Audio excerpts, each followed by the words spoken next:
Assalamualaikum Taretan, jumpa lagi nih di video Umi. Kali ini Umi mau berbagi tips dan trik cara mengatur keuangan. Bedanya di sini keuangannya itu untuk 5 orang tapi hanya 1 juta.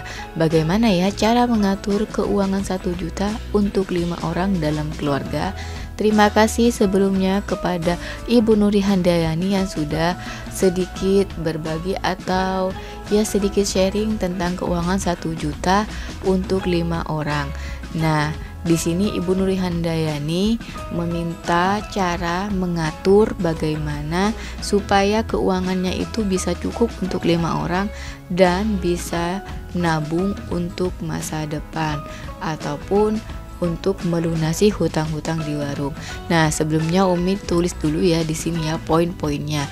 Ibu Nuri Handayani di sini memiliki gaji 1 juta dan juga memiliki anak 3 orang, dan yang pertama itu kelas 6 SD, yang kedua kelas 1 SD, dan yang ketiga masih berumur 2 tahun. Sedangkan untuk biayanya yang wajib itu ada PLN 100.000, PDAM tidak tentu, nanti Umi akan kira-kirakan saja, serta iuran 25.000. Dan Ibu Nuri ini tinggal di kota Pontianak. Untuk semuanya sudah tertulis di sini poin-poinnya, dan juga untuk Ibu Nuri Handayani di sini hanya bekerja sebagai OB sekolah. Sedangkan untuk semuanya Ibu Nuri hanya mempunyai keinginan untuk memiliki tabungan dari keuangan 1 juta itu, serta cara mengatur untuk supaya ada uang bensin dan juga lunas hutang di warung. Nah, Ibu Nuri di sini tiap bulannya infonya selalu ngutang karena untuk menutupi keuangan yang tidak cukup. Nah, perlu ditekankan di sini, ini yang Umi lingkari merah di sini adalah yang paling utama, yang paling urgent, karena memiliki anak berumur 2 tahun dan juga gaji 1 juta, serta semuanya di kota Pontianak itu serba mahal. Nah, keinginan Ibu Nuri ini sudah Umi utak-atik dan Umi permak sedemikian rupa sehingga ada beberapa solusi. Nah, sebelum ke solusinya, yang pertama yaitu wajib nih untuk Ibu Nuri Handayani atau untuk bunda-bunda semuanya yang ada di luar sana dan juga teman-teman semuanya.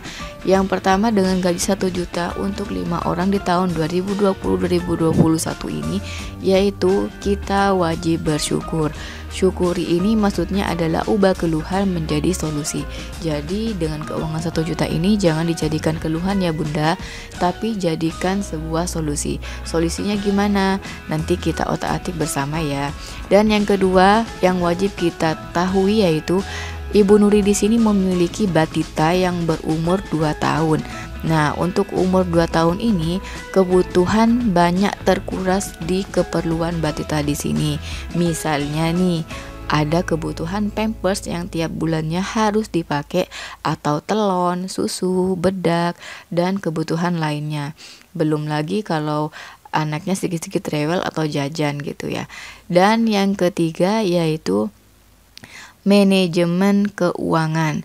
Nah, manajemen keuangan di sini yaitu pinter-pinternya bunda-bunda semua mengalokasikan keuangan dengan sebaik mungkin. Nah, ini untuk apa sih fungsinya? Untuk meminimalisir hutang. Nah, 1 juta di sini sih memang sedikit harus banyak berhutang katanya gitu. Tapi kalau kita pinter memanajemen, insya Allah keuangan tanpa hutang itu bisa teratasi. Caranya gimana? Mencari produk-produk termurah. Jadi apa yang menjadi kebutuhan kita lebih baik kita cari dengan produk-produk yang murah.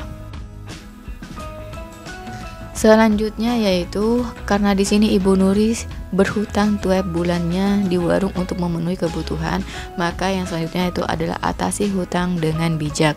Nah, untuk mengatasi hutang ini ada 2 cara, yaitu dengan lunasi tuntas atau dicicil. Nah, untuk dicicil sendiri kita harus membuat komitmen agar tidak menambah hutang. Jadi dicicil dengan syarat tidak menambah hutang. Nah, untuk melunasi tuntasnya sendiri, kita itu agak sulit dengan keuangan 1 juta di sini. ini. Karena walau bagaimanapun hutang itu bisa kita cicil tanpa harus dilunasi tuntas. Kalau dilunasi tuntas ya kemungkinan kita harus memiliki keuangan yang berlebih. Selanjutnya yang kelima yaitu gaji yang tidak tentu pembayarannya. Nah, untuk gaji yang tidak tentu pembayarannya ini Umi punya solusi ini, dan solusinya ini memang harus kayak gini gitu. Wajib punya cadangan keuangan atau kata lainnya tabungan, dan juga disiplin dalam mengatur keuangan. Nah, disiplinnya di sini itu ada beberapa tips yang Umi petak-petakan sesuai dengan kebutuhan, yaitu berhemat, tidak bisa sembarangan jajan. Intinya Ibu Nur di sini tidak bisa nih lapar mata untuk membeli sesuatu, dan harus disadari bahwa semua gajinya itu adalah pas atau cukup. Ketika kita menyadari 3 poin terbesar ini, insya Allah semuanya akan aman, bebas dari hutang. Nah, kalau semuanya sudah tahu nih apa yang menjadi poin-poin dalam pengeluaran Ibu Nuri, jadi insya Allah Ibu Nuri bakalan lebih mudah dan lebih leluasa dalam mengatur keuangan. Walaupun ada kenyataannya Ibu Nuri harus ekstra dan harus benar-benar memilah bagaimana dan mengatur dalam gaji 1 juta ini. Insya Allah untuk Ibu Nuri, Umi percaya Ibu Nuri bisa mengaturnya, apalagi setelah mendapat beberapa tips dan trik atau sebuah pandangan dari coretan-coretan di buku kas Umi ini. Nah, untuk selanjutnya bagaimana caranya dalam mengatur keuangannya tersebut di bulanan. Untuk coretan-coretan di buku kas Umi ini semuanya sudah Umi tentukan dan Umi ambil pandangan dari Umi pribadi, karena kondisinya itu hampir sama dengan Umi, jadi Umi kondisikan apa yang menjadi kondisi dari Ibu Nuri. Nah, untuk semuanya apabila kita itu rutin untuk membuat buku kas ini, insya Allah semuanya akan aman, karena di buku kas ini kita bakalan tahu berapa pengeluaran yang harus kita keluarkan dalam 1 bulan, dan menekan apa saja biaya yang tidak perlu dikeluarkan dalam 1 bulan ini. Jadi untuk ibu-ibu dan bunda-bunda lain di luar sana, jangan malas-malas untuk membuat buku kas ya, karena buku kas ini manfaatnya sangat besar.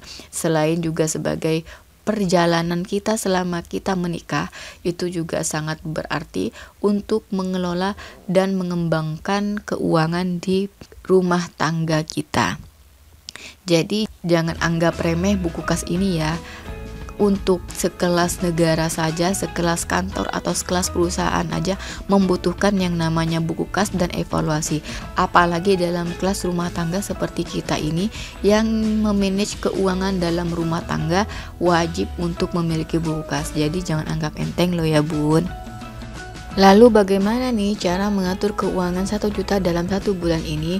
Yang pertama seperti biasa, untuk solusi Umi yaitu membuat buku kas. Nah, bagi bunda-bunda semuanya yang sedikit susah atau sedikit ribet dalam membuat ini, langsung beli buku kasnya ya. Seperti biasa, kita tulis dulu nomor rincian pengeluaran, pendapatan, serta juga saldo. Dan yang di awalnya itu adalah gaji suami dan gaji istri yang masing-masing 500.000 yang Umi tangkap dari cerita Ibu Nuri, yang semuanya menghasilkan saldo 1 juta. Selanjutnya ada zakat. Seperti biasa zakat ini bagi Umi itu wajib ya. Jadi untuk Umi zakat ini gak bakalan bisa untuk dibuang gitu, karena ini tuh ya keberkahan dari semua rezeki yang didapat.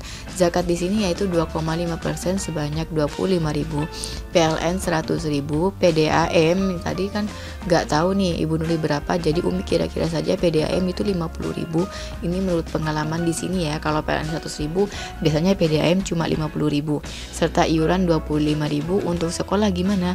Sekolah kalau sekolah negeri itu gratis ya, gak ada biaya apapun, malah ada sedikit tambahan dari pihak sekolah yaitu dana BOS. Dan untuk tabungan di sini Umi mewajibkan 100.000. Jadi Ibu Nuri yang tidak memiliki tabungan, coba dianggarkan untuk menabung 100.000 setiap bulannya ya, karena ini juga membantu Ibu Nuri dalam dalam memenuhi kebutuhan untuk putra putri Ibu Nuri. Sedangkan untuk beras 10-15 kilo 150.000.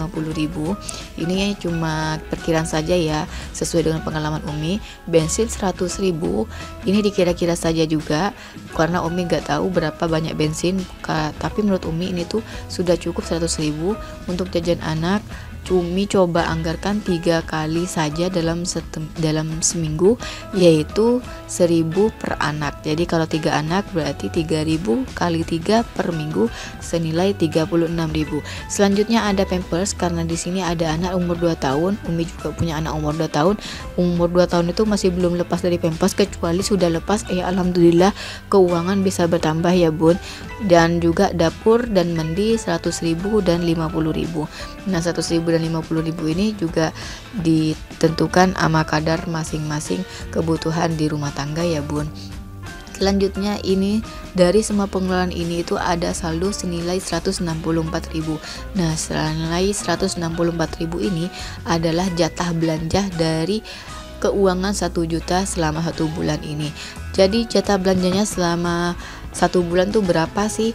Kalau 164.000 dari si saldo yang ada. Nah, kalau di sini Umi tulis 164.000 dibagi 30 hari, 31 hari, rentan waktu yang terlama menghasilkan keuangan 5.290 per harinya. Jadi ada uang belanja untuk Ibu Nuri senilai 5.290 hari. Gak masalah 5.290 hari, yang penting kebutuhan pokok dan semua pembayaran wajib di awal itu sudah terlunasi dan sudah terpak sesuai dengan porsinya masing-masing. Seperti di awal tadi, waktu menulis buku kas, kondisi Ibu Nuri itu sama dengan kondisi Umi. Ibu Nuri memiliki 5 orang dalam satu keluarga, sudah termasuk anak umur 2 tahun, dan Umi pun juga sama, punya 5 orang dalam satu keluarga dan dengan anak 2 tahun. Dan kebutuhan per bulannya ini Umi sedikit rincikan ya berdasarkan pengalaman Umi di sini. Untuk sabun mandi kita memerlukan sabun batang 4, odol 1, sampo 1, dan cuci baju sabun deterjen 1, sabun cuci piring 1. Dan untuk kebutuhan anak umur 2 tahun ini juga sama sesuai dengan kebutuhan yang Umi rasakan, yaitu telon, pampers, bedak, sampo, dan juga sabun. Dan untuk dapurnya sendiri berdasarkan pengalaman, kalau yang suka kopi ya bisa ditambahkan, atau yang tidak ya bisa dikurangkan, yaitu gula, minyak goreng, gas, kopi, garam, dan bumbu dapur. Dan untuk di sini Umi juga akan rincikan beberapa harganya supaya nanti ada kejelasan dalam kebutuhan untuk dapur dan mandi ini.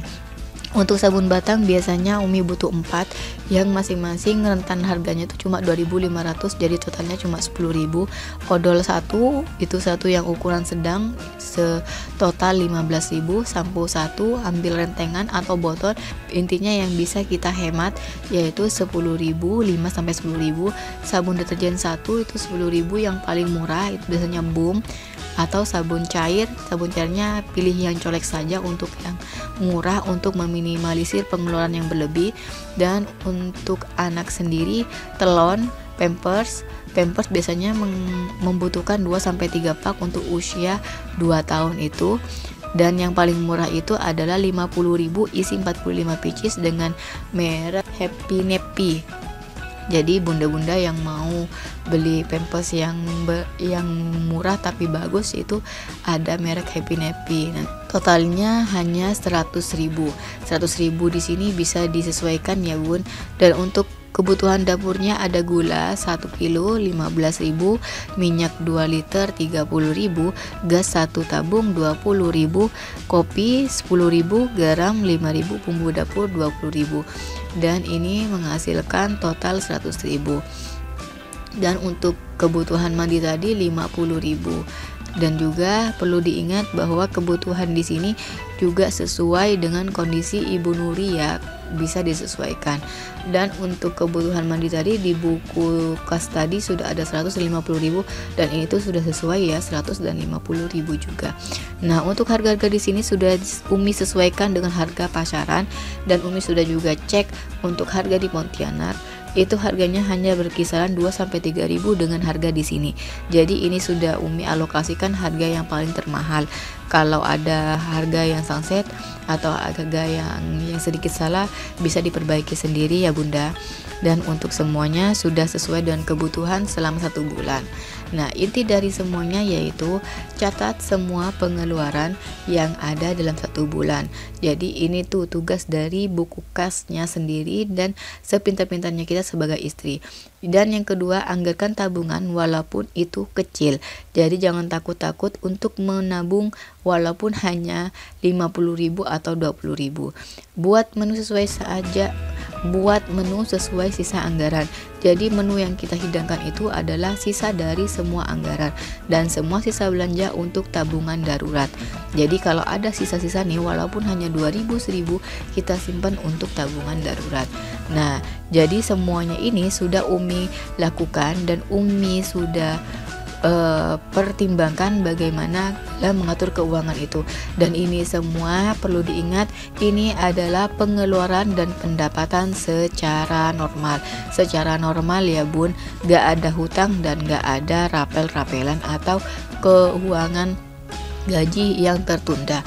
Jadi ini adalah pengeluaran dan pendapatan secara normal ya Bun, gak ada hutang dan juga gaji tepat waktu. Nah, bagaimana nih untuk pengeluaran yang ada hutangnya, bahkan ada gaji yang gak terlunasi dalam 1 bulan, misalnya gaji didapat tiap 2 bulan atau 3 bulan.